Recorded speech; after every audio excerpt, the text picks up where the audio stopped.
যাবজ্জীবন মানেটা কি? তারে অন্যায় করেও তাকে ক্ষমা করে দেব? কি করে বলেন জাজমেন্ট? একটা জাজমেন্ট আমার পছন্দ হয়নি।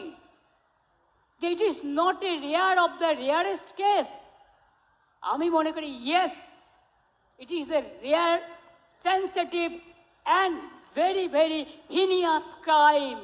এবং ক্রাইম করে যদি কেউ বেঁচে যায়, সে তো আবার ক্রাইম করবার চেষ্টা করবে। আপনারা দেখেছিলেন আর.জি. কর কেসে আমি বলেছিলাম আমরা ফাঁসি চাই। মনে রাখবেন, আমরা কিন্তু লড়ে যাচ্ছি, লড়ে যাব, এবং একদিন আপনারা জয়ী হবেন। একটু ধৈর্য ধরুন, একটু অপেক্ষা করুন। আমরা যে কেস হাতে নিই সেটা আমরা ফেস করি। আমরা যেটা ডে ওয়ানে বলি, একদিনে বলি, সেটা আমরা 100 দিনই বলি।